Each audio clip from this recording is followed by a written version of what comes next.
ये है talks news network और आप देख रहे हैं पॉलीटॉक्स, सक्सेस का सिक्सर। केंद्र की मोदी सरकार ने ऑपरेशन सिंदूर और पाकिस्तान में आतंकवाद के खिलाफ भारत का रुख बताने के लिए एक सर्वदलीय डेलीगेशन बनाया है। ये डेलीगेशन दुनिया के बड़े देशों, खासकर संयुक्त राष्ट्र परिषद यानी UNSC के सदस्य देशों का दौरा करेगा और भारत का पक्ष रखेगा। इस प्रतिनिधिमंडल में सभी राजनीतिक दलों के 7 नेताओं के नाम शामिल है, लेकिन जो नाम चर्चा में चल रहा है वो है कांग्रेस नेता शशि थरूर का। भारतीय जनता पार्टी ने शशि थरूर को इस दल का अगुवा बताया है। थरूर ने भी भारत सरकार के निमंत्रण से सम्मानित महसूस करने की बात कही। इधर कांग्रेस का कहना है कि हमने थरूर का नाम दिया ही नहीं था।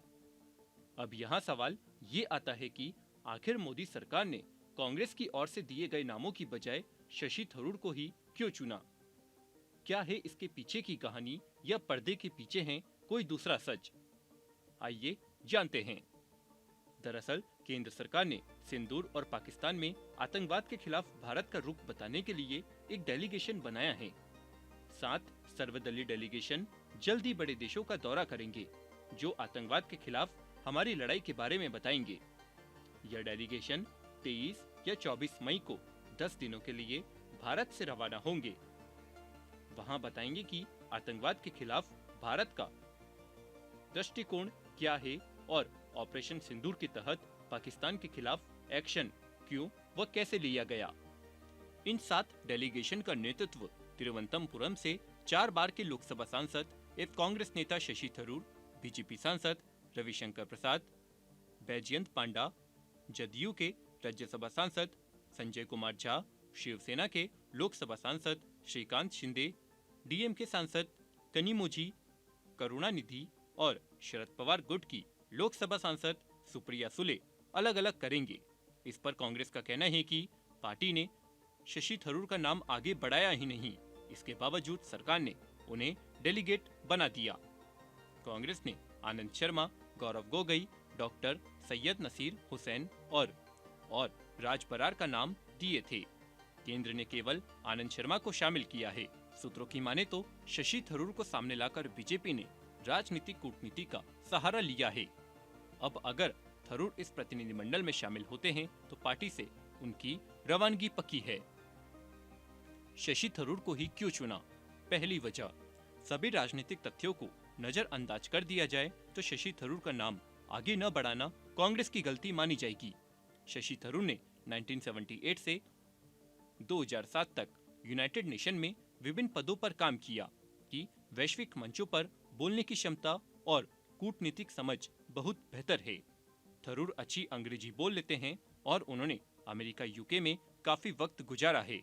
ऐसे में उन्हें भारत के डेलीगेट्स के तौर पर बेहतर नेता माना जा सकता है। दूसरी वजह, शशि थरूर को चुने जाने की यही एक वजह नहीं है, इसके राजनीतिक मायने भी है। थरूर ने हाल ही में ऑपरेशन सिंदूर के लिए सरकार की प्रशंसा की थी, जो कांग्रेस के बिहेवियर से काफी अलग थी। उन्होंने इसे संयमित और सटीक कार्रवाई बताया था। इसके लिए कांग्रेस के कुछ नेताओं से उन्हें लताड़ भी झेलनी पड़ी थी, लेकिन बाद में थरूर ने सार्वजनिक मंच पर इसे फिर से दोहराया। केंद्र को भी लग रहा है कि वह भारत की स्थिति को बेहतर ढंग से पेश कर सकते हैं। वहीं कांग्रेस ने जो 4 नाम दिए थे वो सभी पाकिस्तान और तुर्की जैसे मुद्दों पर सरकार को घेरते आए हैं। तीसरी वजह, पिछले कुछ समय से थरूर की ओर से इशारा मिलना शुरू हो गए हैं कि कांग्रेस और उनके बीच सब कुछ ठीक नहीं है। एक पॉडकास्ट में शशि थरूर ने सार्वजनिक तौर पर इससे स्वीकार किया था।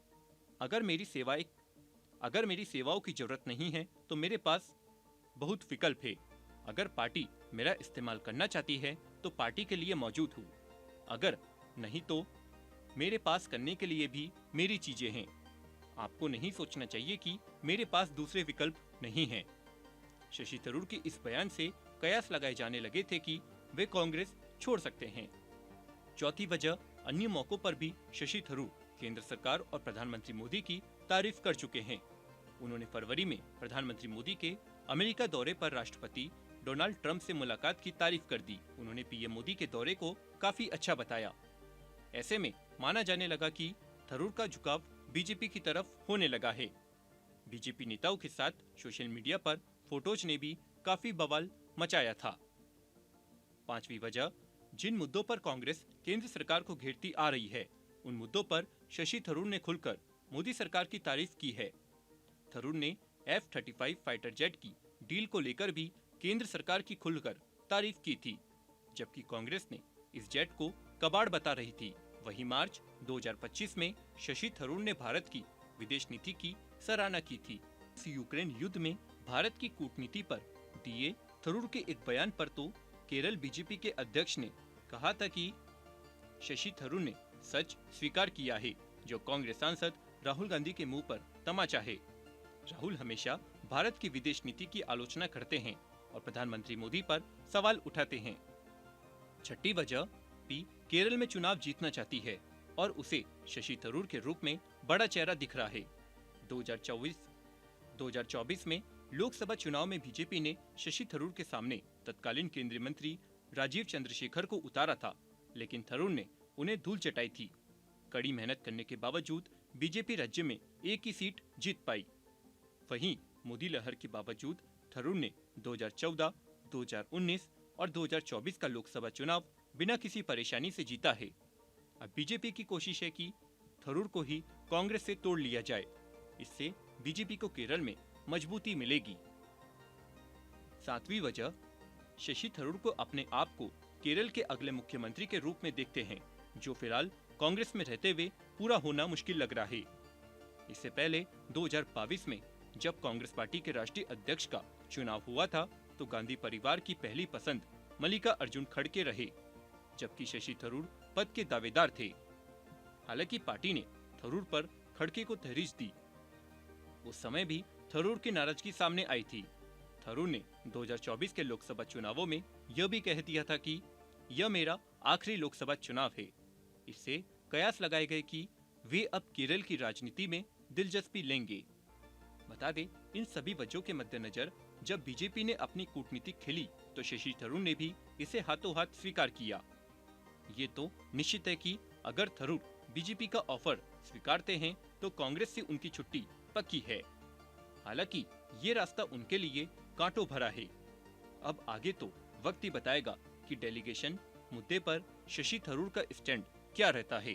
पॉलिटॉक्स ब्यूरो, दिल्ली। ये है टॉक्स न्यूज नेटवर्क और आप देख रहे हैं पॉलिटॉक्स, सक्सेस का सिक्सर।